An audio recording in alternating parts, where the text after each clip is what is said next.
ओम परमात्मने नमः। परमपिता परमेश्वर की आज्ञा से आपके सामने फिर से उपस्थित हूँ। मैं आपकी सेवा में उपस्थित हूँ और इस वीडियो में हम इम्यूनिटी के बारे में अधिक बताएंगे, अधिक डिस्कस करेंगे, परंतु शॉर्ट में करेंगे, पॉइंट्स खाली बता पाऊँगा मैं। अधिक डिटेल में जाने में तो हमें पूरे के पूरा ही कहानी खुल जाएगी। सबसे पहले समझिए इम्यूनिटी का मतलब क्या है। पिछले वीडियोज़ में मैंने बताया था और आप समझते हैं थोड़ा थोड़ा मोटे तरीके से कि रोग प्रतिरोधक क्षमता जो शरीर की होती है उसको इम्यूनिटी कहते हैं। क्या हेल्थ में इसका काम है? जब हम लोग बिल्कुल ठीक ठाक हैं, हेल्दी है, हमें कोई रोग नहीं है, तब इसका क्या रोल है? कुछ नहीं। इसका रोल तभी होता है इम्यूनिटी सिस्टम का जब हमें कोई चोट लग जाती है, कोई बीमारी आ जाती है, और जितनी भयंकर और क्रॉनिक और डीप सीटेड बीमारी होगी उतना ही इसका रोल अधिक होता चला जाएगा प्रोपोर्शनेटली। जीवन शक्ति की तरह से जीवन एक बहती धारा है, उसके तरह से इम्यूनिटी भी उसके साथ साथ एक बहती धारा ही है। जीवन एक मुख्य धारा है, इम्यूनिटी उसको प्रोटेक्ट करने के लिए है कि बाहर के एलिमेंट से, बाहर के बैक्टीरिया से, बाहर के वायरसेस से, बाहर के टॉक्सिक चीज़ों से बचत कैसे करी जाए, लाइफ को कैसे प्रिजर्व करा जाए, ये उसका कार्य है। ये दो प्रकार से होती है। आपने पढ़ा होगा शायद बायोलॉजी क्लासेस में 8वीं 10वीं क्लास में, तो भूल गए होंगे, या मैं फिर बता दूं, मेरे पहले वीडियोस में हमने ये चीज़ बहुत ज़्यादा डिस्कस करी है, वो भी देख लीजिएगा, शुरू के वीडियोस जैसे कि मानव शरीर जो है कोशों से बना हुआ है, सेल से बना हुआ है। कई अरब सेल्स हैं एक बॉडी में। ब्रेन में ही करीबन 200 मिलियन के करीब सेल्स होते हैं, और हर सेकेंड, एवरी सेकेंड जो हम सोच रहे हैं, बात कर रहे हैं, थिंकिंग हो रहा है, उसमें करोड़ों सेल्स टूट रहे हैं, बन रहे हैं, एक साथ बन रहे हैं, टूट रहे हैं, बन रहे हैं, टूट रहे हैं, बन रहे हैं, टूट रहे हैं, एक सेकंड में। तब हम सोच पाते हैं, आपसे बात कर पाते हैं, देख सकते हैं, परसेप्शन ले सकते हैं, संसार के बारे में समझ सकते हैं कि ब्रेन के अंदर ये कार्य हो रहा है। तो ये सेल्स जो होते हैं, हर एक सेल के अंदर ये चीज़ एक मूलतः प्रिंसिपल है, मूलतः सिद्धांत है कि हर एक सेल जो जीवित है, मुर्दा नहीं है। जब मर जाता है तो बॉडी उसको निकाल देता है शरीर से बाहर। ये एक्सक्रीटरी सिस्टम का काम है बॉडी का। पर जो सस्टेनिंग का सिस्टम है वो है सेल्स के अंदर उसको प्रिजर्व करने का काम। ये दो तरीके से होता है। सेल्स किस तरह दो तरीके से बचे रहते हैं, अपने आप को बचा के रखते हैं। एक तो अंतर्निहित होते हैं, inbuilt in the cells. Cell के अंदर खुद ही ऐसी उसके स्ट्रक्चर होती है, सिग्नल्स होते हैं उसके अंदर, स्पेशल कोडेड होता है, जेनेटिक कोड्स होते हैं कि वो अपने आप को बचा के रखता है। ये मैं इसलिए कह रहा हूँ कि कोविड के रेफरेंस में ये बहुत इम्पोर्टेंट बात है। कोरोना वायरस जब उसका वीरियन जब उसका एलिमेंट, छोटा एलिमेंट जब सेल्स के अंदर घुस जाता है, S2 और ACE2 रिसेप्टर्स के थ्रू जब चला जाता है, मैंने पहले एक्सप्लेन किया है आपको पहले वीडियोस में, तो सबसे पहले वो यही काम करता है कि उसके जो DNA स्ट्रक्चर है, RNA स्ट्रक्चर है होस्ट सेल की, हेल्दी सेल की, उसको अल्टर कर देता है, अपना उसके ऊपर इम्पोज कर देगा RNA को।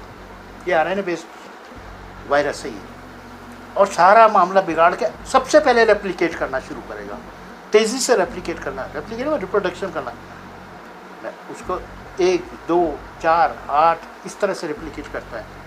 लेकिन सेल उसको रेजिस्ट करता है। ये जो सेल रेजिस्ट करेगा, होस्ट सेल रेजिस्ट करेगा, हेल्दी सेल रेजिस्ट करता है, ये होता है उसके अपनी इनबिल्ट सेल इम्यूनिटी की वजह से। इसका भी एक कारण है बहुत बड़ा, वो आध्यात्मिक कारण है। चलो लगे हाथ अभी आपको बता दूँ, वो भी एक जीवन प्रणाली है। जीवन प्रणाली के अंदर यही कि हाँ, आत्मा अजर अमर है, सब जानते हैं, कोई माने भले ना माने वो बात है, पर सबको पता है। आत्मा ने मन बनाया, मन ने तन बनाया, तन बने सेल्स के ऊपर। जीवन का जो फर्स्ट प्रिंसिपल है वो है अमरता, जो आत्मा का गुण है, अमृत्यु।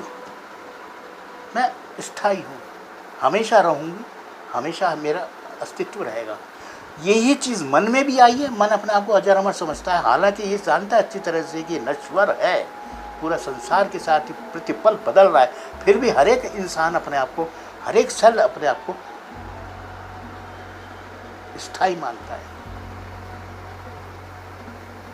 तो इस संदर्भ में हर एक सेल के अंदर ये जीवन शक्ति पहले से ही होती है, वो इसको इनबिल्ट इम्यूनिटी देती है। मुख्य तौर पर ये प्राण शक्ति आधारित होती है। पिछले वीडियो में मैंने बताया था प्राण शक्ति आधारित है, प्राणिक सिस्टम के ऊपर आधारित है। इसके बारे में हम बाद में बात करेंगे। दूसरी जो होती है रोग प्रतिरोधकता, वो इम्यूनिटी स्टिमुलेटर्स के द्वारा होती है। बहुत सी फैक्टर्स ऐसे होते हैं जिससे बॉडी की इम्यूनिटी बढ़ सकती है, स्टिमुलेट हो सकती है, उसको बूस्ट कर सकते हैं। ये इनपुट एसिमिलेशन आधारित है, कितना उसको हम इनपुट दे रहे हैं, अर्थात खाने के अंदर दे रहे हैं, रेस्ट के फॉर्म में दे रहे हैं, एक्सरसाइज के फॉर्म में दे रहे हैं। ये इनपुट्स हैं। इनपुट एसिमिलेशन कितना वो उसको यूज़ कर सकता है, उसके ऊपर आधारित है। ये इम्यूनिटी स्टिमुलेटर्स कहते हैं इनको। जो पिछले किताब उसके अंदर मैंने किताब के बारे में बताया था 10 best ways to boost your immune system, ये वो वाला ग्रुप है। ये चलो इस बारे में आपको थोड़ा सा हिंट देता चला जाऊँ, शॉर्ट में बताएंगे। इम्यूनिटी बूस्टर्स उन्होंने तो 10 बताए किताब में, डॉक्टर एलिना और मैं, मुख्यतः 4 ही हैं, हमने ग्रुपिंग कर दिया उनको। नंबर 1 एयर, वाटर और न्यूट्रिशन संबंधित। एयर, वाटर, आबो हवा और भोजन संबंधित, ये पहला इम्यूनिटी बूस्टर आता है इस ग्रुप में। ये आगे रेफरेंस में आपको बता दूंगा। दूसरा कौन सा है? नींद और कसरत, निद्रा, रेस्ट एंड एक्सरसाइज। दोनों मैंने दोनों इसलिए ग्रुप किए कि बैलेंस होना चाहिए दोनों के बीच में। ये नहीं कि सो रहा है तो 18 घंटे सो रहा है, काम कर रहा है तो 18 घंटे काम कर रहा है। कसरत भी उसके बीच में बैलेंस होनी चाहिए। कसरत, व्यायाम की बात कर रहा हूँ, योगा वोगा की बात नहीं कर रहा। योगा चीज़ अलग होती है, मैं कसरत की बात कर रहा हूँ, एरोबिक एनोरोबिक एक्सरसाइजेस की बात कर रहा हूँ मैं। इन दोनों के बीच में बैलेंस होता है, इसकी वजह से इम्यूनिटी सिस्टम मेंटेन होता है, बढ़ सकता है। और दोनों ही बेहद ज़रूरी हैं। मैं पर्सनल एक्सपीरियंस में आपको बताऊंगा कभी अपने बारे में। मैंने 83 साल की उम्र तक इस बैलेंस की वजह से ही जीवन के भयंकर उतार चढ़ाव, जिसमें एक साल में 2-2, 3-3 बेरीवमेंट्स होती हैं, डेथ होती है अपने नियर डियर्स की, वो झेल के मैं आया हूँ। ये बड़ा मुख्य वो है, मुख्य स्तंभ है ये। तीसरा स्ट्रेस रिडक्शन। इम्यूनिटी सबसे ज़्यादा इफेक्ट होती है मानसिक दबाव और तनाव की वजह से। उसको कम करा जाए, मैनेज करा जाए। खाली वो स्ट्रेस रखा जाए काम का हो, यूज़फुल हो, अपने गोल का अचीवमेंट के लिए ज़रूरी हो, वो नंबर 1। Number 2 positivism. बहुत लोग नेगेटिव होते हैं, कुछ नहीं हो सकता, बेकार है, वो निगेटिविटी है। पॉजिटिविज्म रखें, उससे वो इम्यूनिटी बूस्टअप होती है, बढ़ती है। तीसरा इसी के अंदर है फेथ एंड कॉन्फिडेंस। फेथ किस में भाई? भगवान में। कोई शक्ति हमारे ऊपर है। और जो लोग भगवान को नहीं मानते वो नेचर में ही कर लो, चलो नेचर को ही प्रिजर्व करो, नेचर को ही पूजो, नेचर को ही संभालो उसमें। और जो लोग परमात्मा को मानते हैं, थीस्ट हैं जो लोग, उसके अंदर फेथ रखो भाई, कहीं ना कहीं से हमें मुसीबत के समय हेल्प मिलेगी, निश्चित रूप से मिलेगी, अगर हमारा धर्म कर्म सही है तो। हर धर्म में यही बात है। तो एक फेथ परमात्मा में, अपने में विश्वास रखें कि जो काम हम कर रहे हैं, जो हमें ज्ञान मिला है, जो हम अपना कर्म सही कर रहे हैं, उसका हमें फल भी अच्छा ही मिलेगा।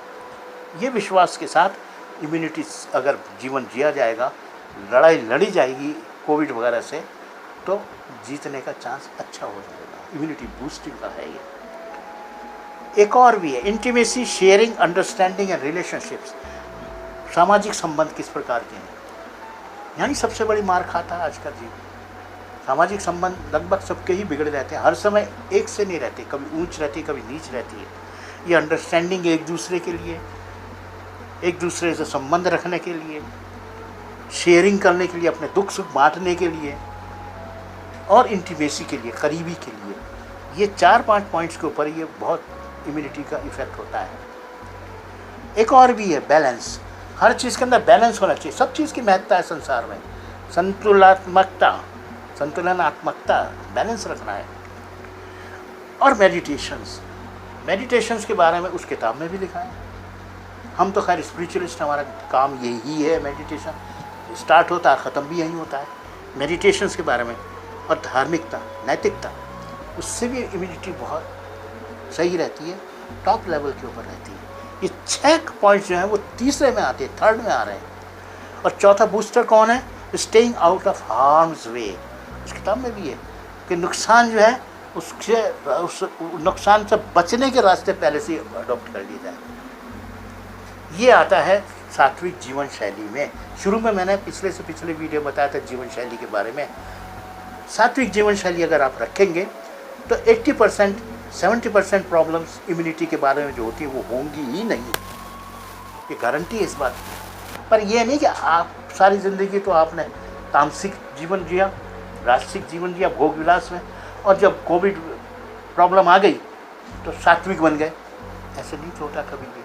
जो डैमेज होता है वो डैमेज ही हो जाता है परमानेंट। इसलिए शुरू से कह रहे हैं कि शुरू से लेकर अंत तक अपने आप को संभालिए, स्वास्थ्य को अप टू द मार्क रखिएगा, और इन सब चीज़ों को ध्यान में रखते हुए, इम्यूनिटी बूस्टर्स को भी ध्यान में रखते हुए अपना जीवन जिए। इसी प्रार्थना के साथ, इसी दुआओं के साथ कि आप लोग सुखी रहें। इस तरीके से इस मार्गदर्शन को इस्तेमाल करते हुए मैं आपसे विदा लेना चाहूँगा इस वीडियो से। अगले वीडियो के अंदर हम और ज़्यादा इंटरेस्टिंग बातें करेंगे। जैसे मैं एक वीडियो के अंदर ये बात करना चाह रहा हूँ कि कोविड से मृत्यु अकाल मृत्यु होती है, अकाल मृत्यु होती है। बहुत इंटरेस्टिंग वीडियो, इस पर कोई बातचीत नहीं हुई, करेंगे पर देखते हैं अपने अनुभव में क्या आता है। हो सकता है आपको फ़ायदा मिले उससे। तब तक फ़िलहाल इतना ही काफ़ी है। आपसे विदा लेता हूँ। सुनते सुनते शायद आप भी थक गए होंगे, इसलिए थोड़ा रेस्ट कर लीजिए, मनन कर लीजिएगा, सोच कर कमेंट्स भी दीजिएगा, सब्सक्राइब भी करिएगा चैनल को, बेल आइकॉन भी दबा दीजिए ताकि अगला वीडियो जब रिलीज़ हो आपको सबसे पहले नोटिफिकेशन मिल जाए, आपको पता मिल जाए। धन्यवाद बहुत बहुत साथ रहने के लिए। परमात्मा का शुक्र है, धन्यवाद, लाख लाख शुक्र। आप सुखी रहें, स्वस्थ रहें, मस्त रहें। नमस्कार, बाय बाय।